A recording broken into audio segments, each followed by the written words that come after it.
నిఘా TV news కు స్వాగతం. ముందుగా హెడ్లైన్స్. హైదరాబాద్ విమోచన దినోత్సవాన్ని ఘనంగా నిర్వహిస్తున్నాం. ప్రధాని మోదీ. ప్రతి ఇంటికి ఫైనాన్స్ మినిస్టర్ మహిళలే. చంద్రబాబు. ఫ్యూచర్ సిటీ అంటూ డ్రామాలు. సీఎం రేవంత్ పై కేటీఆర్ ఫైర్. ఆరోగ్యశ్రీ సేవలను యథాతథంగా కొనసాగించాలి. దామోదర రాజనరసింహ. వికసిత్ భారత్కు మహిళలు, యువత, పేదలు, రైతులు 4 స్తంభాలని ప్రధాని నరేంద్ర మోదీ అభివర్ణించారు. 140 కోట్ల మంది భారతీయులతో వికసిత్ భారత్ కోసం సంకల్పం చేశామన్నారు. బుధవారం మధ్యప్రదేశ్లోని ధార్లో ఏర్పాటు చేసిన బహిరంగ సభలో ప్రధాని స్వస్థ్ నారీ స్వశక్తి పరివార్ అభియాన్ కార్యక్రమాన్ని ప్రారంభించారు. ఈ కార్యక్రమాన్ని తల్లులు, సోదరీమణులకు అంకితం చేసినట్లు ప్రకటించారు. अब धार में पीएम मित्र पार्क के जरिए एक प्रकार से हम देवी अहल्याबाई की विरासत को आगे बढ़ा रहे हैं. पीएम मित्र पार्क में बुनाई के लिए जरूरी सामान जैसे कपास और रेशम आसानी से उपलब्ध होगा. क्वालिटी चेक आसान होगी. मार्केट तक पहुंच बढ़ेगी. यहां पर स्पिनिंग होगी, यहां डिजाइनिंग होगी, यहीं प्रोसेसिंग होगी और यहीं से निर्यात होगा. यानी दुनिया के बाजार में मेरा धार भी चमकने वाला है. यानी अब कपड़ा उद्योग की पूरी वैल्यू चेन एक ही जगह पर उपलब्ध होगी. टेक्सटाइल इंडस्ट्री के लिए हमारी सरकार 2047 నాటికి వికసిత భారత్ సాధించడానికి పేదరికాన్ని పూర్తిగా నిర్మూలించేందుకు ప్రధానమంత్రి నరేంద్ర మోదీ కంకణం కట్టుకుని పనిచేస్తున్నారని ఆంధ్రప్రదేశ్ ముఖ్యమంత్రి చంద్రబాబు నాయుడు అన్నారు. స్వస్థ్ నారీ స్వశక్తి పరివార్ అభియాన్ కార్యక్రమంలో సీఎం మాట్లాడుతూ ఆడబిడ్డల ఆరోగ్యం ఏ విధంగా కాపాడాలనే ఉద్దేశంతోనే ఈ కార్యక్రమాన్ని నిర్వహించినట్లు తెలిపారు. ప్రధాని మోదీ 11 ఏళ్ల పాలనలో భారత్ను 11వ ఆర్థిక వ్యవస్థ నుంచి 4వ ఆర్థిక వ్యవస్థకు తీసుకువచ్చారని 2047 నాటికి నెంబర్ 1గా తయారవుతామని స్పష్టం చేశారు. ప్రతి ఇంటికి ఫైనాన్స్ మినిస్టర్ మహిళలే అని అన్నారు. దేశం అభివృద్ధి చెందాలంటే స్వదేశీ ఉత్పత్తులను ప్రోత్సహించాలని పిలుపునిచ్చారు. మనం అందరం కూడా అభినందిద్దాం. గట్టిగా చప్పట్లు కొట్టి హ్యాపీ బర్త్డే చెప్పాలని కోరుతున్నా. ఇది మనందరి బాధ్యత. ఎందుకు నేను ఈ మాట వాడుతున్నానంటే, ఒక ఇంటికి సరైన నాయకుడు ఉంటే ఇల్లు బాగుపడుతుంది. ఒక గ్రామానికి మంచి నాయకుడు దొరికితే ఆ గ్రామం బాగుపడుతుంది. ఒక నియోజకవర్గంలో సమర్థవంతమైన ఎమ్మెల్యే ఉంటే నియోజకవర్గం బాగుపడుతుంది. అదే ఒక రాష్ట్రంలో ఒక మంచి వ్యక్తి ఉంటే ఆ రాష్ట్రం బాగుపడుతుంది. ఒక కంపెనీకి మంచి సమర్థవంతమైన వ్యక్తి ఉంటే ఆ కంపెనీ బాగుపడుతుంది. అందుకే నేను ఎప్పుడు చెప్పాను, సరైన సమయంలో సరైన ప్లేస్లో సరైన నాయకుడు నరేంద్ర మోడీ గారు అని చెప్పి నేను చాలా స్పష్టంగా చెప్పాను. ఈరోజు మనం అందరం చూస్తున్నాం 11 సంవత్సరాలు. ఈ 11 సంవత్సరాల్లో 11వ ఆర్థిక వ్యవస్థగా మన దేశం ఉంటే 4వ అతిపెద్ద ఆర్థిక వ్యవస్థగా వచ్చింది. అదే సమయంలో ఇంకొక సంవత్సరానికి మనం 3వ ఆర్థిక పెద్ద వ్యవస్థగా తయారవుతాం. 2038కి 2వ ఆర్థిక పెద్ద వ్యవస్థగా తయారవుతాం. 2047కి నెంబర్ 1గా భారతదేశం తయారవుతుంది. ఈ నమ్మకాన్ని కలిగించాడంటే, ఒక విశ్వాసాన్ని కలిగించారంటే అది ఒకే ఒక వ్యక్తికి సాధ్యమైంది. అదే నరేంద్ర మోడీ గారిని మరొక్కసారి మీ అందరికీ విజ్ఞప్తి చేస్తున్నా. వికసిత్ భారత్, పేదరికం లేని సమాజాన్ని మనం చూడబోతున్నాం. ఆయన మాట్లాడిన ప్రతి మాటలో మీరు చూస్తే పేదరిక నిర్మూలన ఏ విధంగా చేయాలనో దానికోసం ఎక్కువ ప్రాధాన్యత ఇచ్చి అనేక కార్యక్రమాలు చేశారు. ఎప్పుడు కూడా మనం అందరం గుర్తుపెట్టుకోవాల్సిన అవసరం ఉంది. ప్రజాస్వామ్యం మనం అందరం కూడా ఉన్నాం. బ్రిటిష్ వాళ్ళపైన పోరాడాం.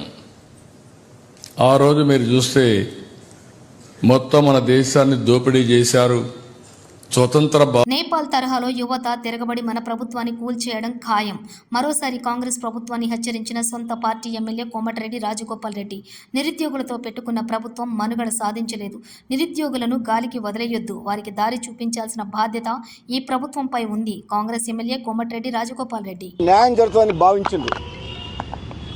కాంగ్రెస్ ప్రభుత్వం వచ్చిన తర్వాత అనుకున్న స్థాయిలో 2 లక్షల ఉద్యోగాలు ఇవ్వకపోయినా సరే 50,000 ఉద్యోగాలు ఇచ్చింది. కానీ ఈరోజు మిగతా దాదాపు 30 లక్షల మంది నిరుద్యోగ యువత ఈ తెలంగాణ రాష్ట్రంలో మిగతా 150,000 కూడా ఉద్యోగాలు కూడా భర్తీ చేయాలని డిమాండ్ చేస్తున్నారు.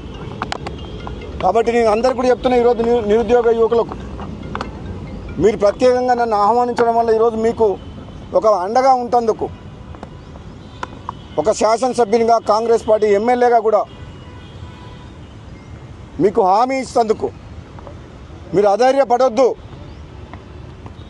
మీకోసం, మీరు కన్న కలల కోసం, మీ ఆకాంక్షల కోసం యువత తెలంగాణలోని ప్రైవేట్ ఆసుపత్రుల్లో ఆరోగ్యశ్రీ సేవలను యథాతథంగా కొనసాగించాలని ఆరోగ్యశ్రీ నెట్వర్క్ హాస్పిటల్స్ అసోసియేషన్ను తెలంగాణ వైద్యారోగ్య శాఖ మంత్రి దామోదర రాజనరసింహ కోరారు.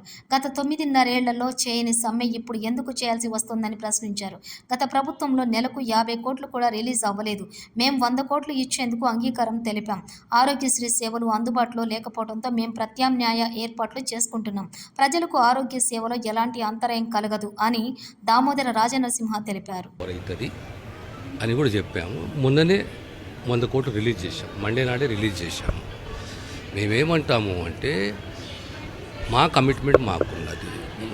మీరే కానీ మేమే కానీ అందరం కలిసి ఈ వైద్య సేవలు ప్రజలకు అందించాలనే బాధ్యత ఉన్నది.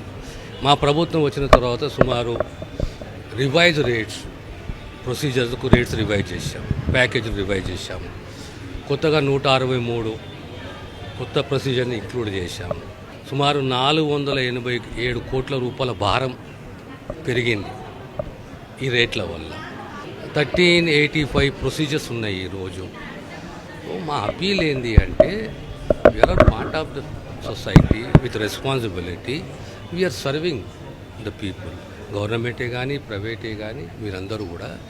మీ గత 2014 నుంచి తీసుకోండి, రికార్డు తీసుకోండి, మీరు గవర్నమెంట్ రికార్డు తీసుకోండి. 2023 డిసెంబర్ తర్వాత తీసుకోండి. ప్రొసీజర్సే కానీ, రేట్సే కానీ, రివిజనే కానీ, పేమెంట్సే కానీ మళ్ళీ చెప్పాము మీకు ప్రతి నెల ఒక అట్లీస్ట్ 8 నెలలు 10 నెలలు మేము 100 కోట్లు ఇస్తామని చెప్పేసి ఆ కమిట్మెంట్ తోటి 100 కోట్లు ఆల్రెడీ రిలీజ్ చేశాము. మళ్ళీ అప్పీల్ చేస్తున్నాము, ఇది సమ్మె మంచిది కాదు. తెలంగాణ సమాజానికి మనం బాధ్యతతో సేవలు అందించాలి. కనుక మీరు సమ్మె విరమించుకోండి. ఇప్పుడు ఇతను ఇష్యూ ఉంటే కూడా మాట్లాడుకుందాం, కానీ ఇది మంచి అలవాటు కాదు చెప్తాం. మళ్ళీ 140 కోట్లు 100 కోట్లు గత 9.5 సంవత్సరాలు ఎందుకు అడగలేదు? దీనికి ఇదే జవాబు నాది. ముఖ్యమంత్రి రేవంత్ రెడ్డి నియంతలా వ్యవహరిస్తున్నారని బీఆర్ఎస్ వర్కింగ్ ప్రెసిడెంట్ కేటీఆర్ విమర్శలు గుప్పించారు. ఈరోజు మీడియాతో నిర్వహించిన చిట్ చాట్లో కేటీఆర్ మాట్లాడుతూ సుందరయ్య విజ్ఞాన వేదికలో విద్యార్థులు రౌండ్ టేబుల్ పెట్టుకుంటే అరెస్ట్ చేశారని మండిపడ్డారు. సర్కార్ నడపడం లేదు, సర్కార్ నడుపుతున్నారని వ్యాఖ్యలు చేశారు. మంత్రులు ఒక మాట, ముఖ్యమంత్రి మరొక మాట అంటూ ఎద్దేవా చేశారు. సృజన్ రెడ్డికి సింగరేణిలో 300 కోట్ల టెండర్లు ఇచ్చారని, గుత్తా అమిత్ రెడ్డికి కాంట్రాక్టర్లు ఇచ్చారని ఆరోపించారు. ఫీజు రియంబర్స్మెంట్, ఆరోగ్యశ్రీకి డబ్బులు ఉండవని విమర్శించారు. ప్రజాస్వామ్యంలో ఎవరైనా కొత్త పార్టీ పెట్టుకోవచ్చునన్నారు. కేసీఆర్ చేసిన పనులను చెప్పలేకపోయాం కాబట్టే ఓడిపోయామని వెల్లడించారు. ఈ సందర్భంగా భారత రాష్ట్ర సమితి తరపున మా పెద్దలు, మా నాయకులు, తెలంగాణ తొలి ముఖ్యమంత్రి కేసీఆర్ గారి తరపున, ప్రతి గులాబీ సైనికుడి తరపున వారి అమరత్వానికి శిరస్సు వంచి వినమ్రంగా నివాళి అర్పిస్తున్నాం. అట్లాగే తెలంగాణ అంటేనే త్యాగాల అడ్డ, పోరాటాల గడ్డ. సాయుధ పోరాటం నుంచి మొదలు పెడితే తొలి దశ తెలంగాణ ఉద్యమమైనా, ఆ తర్వాత కేసీఆర్ గారి నాయకత్వంలో జరిగిన మలి దశ పోరాటమైనా, ఇవాళటికి కూడా ఈ నియంతృత్వ కాంగ్రెస్ ప్రభుత్వానికి వ్యతిరేకంగా జరుగుతున్న ఈ ప్రజా కంటక కాంగ్రెస్ ప్రభుత్వానికి వ్యతిరేకంగా జరుగుతున్న పోరాటమైనా దానికి ఆదర్శం, దానికి బీజం పడ్డది తెలంగాణ సాయుధ పోరాటంతోనే. ఒక షేక్ బందగి, ఒక దొడ్డి కొమరయ్య, ఒక ఆరుట్ల కమలమ్మ, ఒక ఆరుట్ల రామచంద్రారెడ్డి గారు, రావి నారాయణ రెడ్డి గారు, ఇట్లాంటి ఎంతోమంది పెద్దలు ఆనాడు పోరాట స్ఫూర్తితో బండెనక బండి గట్టి అనే అద్భుతమైన కవితలు రాసిన పెద్దల స్ఫూర్తితో మరి భవిష్యత్తులో కూడా ప్రజాస్వామిక ఉద్యమాలు నిర్మిస్తూ తెలంగాణలో తిరిగి సంక్షేమ రాజ్యం రావాలని, రైతు రాజ్యం రావాలని, తెలంగాణ ప్రజలు స్వేచ్ఛగా ఊపిరి పీల్చుకునే మరి నియంతృత్వ పోకడలు లేని ప్రజాస్వామిక వాతావరణం రావాలనే ఆశయంతో కేసీఆర్ గారి నాయకత్వంలో పోరాటం చేస్తూనే ఉంటాం. ఇవాళ పోరాడుతున్న మా విద్యార్థి తమ్ముళ్ళు చెల్లెళ్ళు గ్రూప్ 1 పరీక్షల్లో విఫలమైన ప్రభుత్వం కోర్టు అభిశంసనతో మరి ఈరోజు దిక్కుతోచక చివరికి రౌండ్ టేబుల్ మీటింగులు పెట్టుకుంటే కూడా నియంతృత్వ పోకడలతో విద్యార్థులను అరెస్ట్ చేస్తున్న దుర్మార్గమైన వ్యవస్థ ఇవాళ మన కళ్ళ ముందున్నది.